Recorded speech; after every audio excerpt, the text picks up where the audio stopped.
Bonjour, je m'appelle François Rimbaud, je suis le chef pâtissier de l'Oasis. Je vais vous présenter une recette tarte mimosée qui représente un petit peu la Côte d'Azur. On va commencer par une pâte sucrée au sésame, puis une crème aux abricots et un crumble au citron. Donc les ingrédients de la pâte sucrée sont ici, du beurre, du sucre glace, des œufs, de la farine et du sésame. Le mélange se fait au batteur. On commence par y mettre le beurre, le sucre glace et le sésame. On fait un premier mélange, en commençant doucement bien sûr. Dès que l'appareil est mélangé, on y rajoute l'œuf, puis on termine par la farine. Alors on évite de corser la pâte surtout. L'appareil commence à sabler, dès que c'est à peine mélangé, on rajoute l'œuf. On vérifie que le beurre soit bien mélangé. Et en dernier, on incorpore la farine. Et là on fait juste un mélange sans corser la pâte surtout. La pétrie est terminée, donc on a mélangé la farine, mais surtout sans blanchir la pâte, donc juste mélanger. C'est une pâte qui est assez friable. Je la retravaille un petit peu à la main pour qu'elle soit bien homogène quand même, pour qu'elle soit bien lisse. Cette pâte-là, on la laisse quelques heures au frigidaire pour qu'elle puisse reposer et puisse raffermir un petit peu. Je vais vous ressortir une pâte qui, elle, a déjà reposé depuis quelques heures. Je vais la retravailler un tout petit peu, puis je vais vous l'étaler au rouleau, une épaisseur environ de 3 mm pour foncer les fonds de tarte.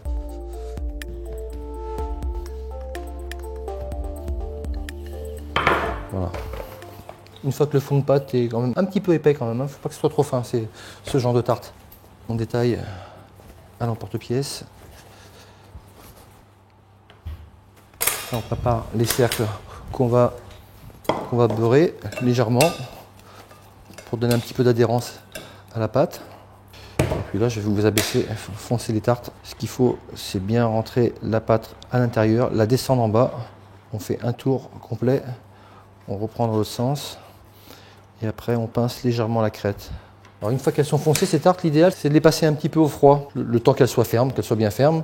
Et après on peut les cuire à blanc, ça évite de faire retomber la pâte à la cuisson. Voilà.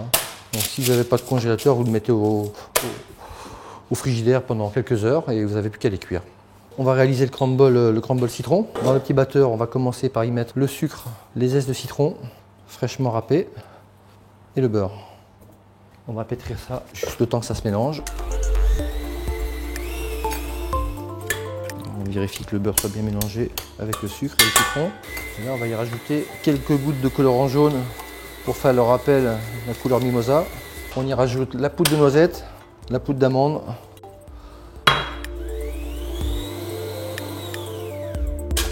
Et là, on ajoute à la fin, pour terminer, la farine. Il faut que ça soit à peine mélangé. Et voilà. Une pâte mal mélangée en fait, qui n'est pas complètement arrivée à terme. Ça fait un peu de grumeaux, que ça fasse des petits morceaux qui sont un petit peu séparés. Et cette pâte là, on va la laisser sécher 2 à 3 jours. Les fonds de tarte sont passés quelques heures au frigidaire. Et là on va les saisir, on va les cuire à four chaud, 240 degrés, pour les blanchir et les saisir. Et on terminera la cuisson à 160 degrés. Donc là on a tous les ingrédients pour réaliser la crème d'abricot. La pulpe d'abricot, l'œuf, la gélatine, le sirop, la pectine, la poudre de lait, les abricots qu'on mettra par-dessus la crème d'abricot. Donc on va commencer par dissoudre la poudre de lait avec un tout petit peu d'eau. On y rajoute le sirop. La gélatine, on va la faire fondre à part. Juste à peine fondue, c'est suffisant. La pulpe d'abricot, on la mâche un petit peu aussi. La pectine, elle est mélangée avec un tout petit peu de sucre pour séparer les grains de pectine. Autrement, ça a du mal à se dissoudre dans le liquide. On rajoute l'œuf en dernier. Ces ingrédients, on va les verser sur la pulpe d'abricot qui n'est pas encore complètement chaude. Et on va porter tout ça à ébullition. Donc là, quand on est rendu à ce stade-là, la pâte a dégagé son humidité, la pâte est à peu près sèche. On baisse le four à 160. On sort les fonds de tarte pour les laisser retomber un petit peu. On attend que le four descende un peu et on les remettra à sécher jusqu'à couleur voulue. Alors, ça va bouillir. Je rajoute la gélatine. C'est arrivé à l'ébullition. On le débarrasse dans un cul de poule. Les fonds de tarte, on les aide un petit peu à redescendre, parce que ça a tendance à gonfler sur le centre. On rappuie un petit peu dessus et puis on va les repasser au four à 160 degrés. Donc là, les fonds de pâte, ils sont déjà cuits, ceux-là. On a passé un petit peu de dorure pour les rendre imperméables. Ça évite de reprendre un petit peu d'humidité. Pour mettre par-dessus la garniture, par-dessus la crème d'abricot, on va couper une petite brunoise d'abricot. Alors la crème d'abricot, c'est une crème qui se garde quelques jours, voire une semaine, hein, au frigidaire.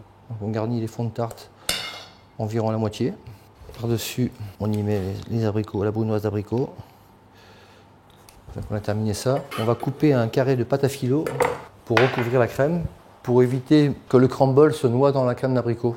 Voilà, ça va rendre la crème étanche par rapport au crumble, ce qui fait que le crumble sera bien croustillant et la crème va rester toujours crémeuse et coulante.